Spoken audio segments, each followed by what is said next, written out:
ہم نے انسان کو اس کے والدین کے ساتھ بھلائی کرنے کا حکم دیا، اس کی ماں نے اس کو تکلیف سے پیٹ میں رکھا اور تکلیف ہی سے جنا، اور اس کا پیٹ میں رہنا اور دودھ چھڑانا 2.5 برس میں ہوتا ہے، یہاں تک کہ جب وہ پختہ عمر کو پہنچ جاتا ہے اور 40 برس کا ہو جاتا ہے تو کہتا ہے کہ اے میرے پروردگار، مجھے توفیق دے کہ تو نے جو احسان مجھ پر اور میرے ماں باپ پر کیے ہیں ان کا شکر گزار بنوں، اور یہ کہ نیک عمل کروں جن کو تو پسند کرے، اور میرے لیے میری اولاد کو نیک بنا دے، میں تیری طرف رجوع کرتا ہوں اور میں فرما برداروں میں ہوں۔ یہی لوگ ہیں جن کے اعمال نیک ہم قبول کریں گے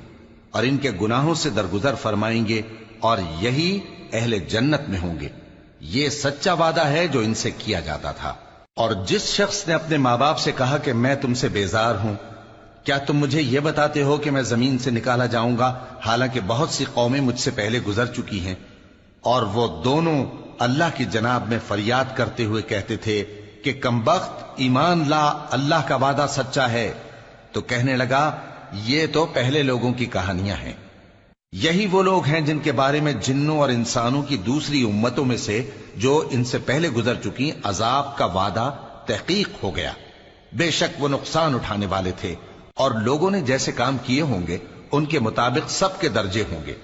غرض یہ ہے کہ اللہ ان کو ان کے اعمال کا پورا بدلہ دے اور ان کا نقصان نہ کیا جائے گا۔ اور جس دن کافر دوزخ کے سامنے کیے جائیں گے تو کہا جائے گا کہ تم اپنی دنیا کی زندگی میں لذتیں حاصل کر چکے اور ان سے لطف اندوز ہو چکے، سو آج تم کو ذلت کا عذاب دیا جاتا ہے، یہ اس کی سزا ہے کہ تم زمین میں ناحق غرور کیا کرتے تھے، اور اس کی کہ بد کرداری کرتے تھے۔ اور قوم عاد کے بھائی ہود کو یاد کرو کہ جب انہوں نے اپنی قوم کو سرزمین احقاف میں خبردار کیا، اور ان کے آگے اور پیچھے سے خبردار کرنے والے گزر چکے تھے کہ اللہ کے سوا کسی کی عبادت نہ کرو، مجھے تمہارے بارے میں بڑے دن کے عذاب کا ڈر لگتا ہے۔ کہنے لگے کیا تم ہمارے پاس اس لیے آئے ہو کہ ہم کو ہمارے معبودوں سے پھیر دو؟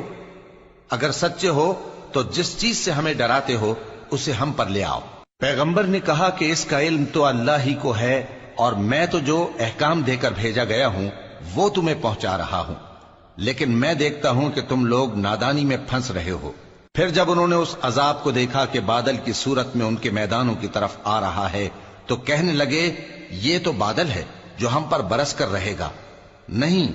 بلکہ یہ وہ چیز ہے جس کے لیے تم جلدی کرتے تھے، یعنی آندھی، جس میں درد دینے والا عذاب بھرا ہوا ہے، جو ہر چیز کو اپنے پروردگار کے حکم سے تباہ کیے دیتی تھی۔ آخر وہ ایسے ہو گئے کہ ان کے گھروں کے سوا وہاں کچھ نظر نہیں آتا تھا۔ گناہگار لوگوں کو ہم اسی طرح سزا دیا کرتے ہیں۔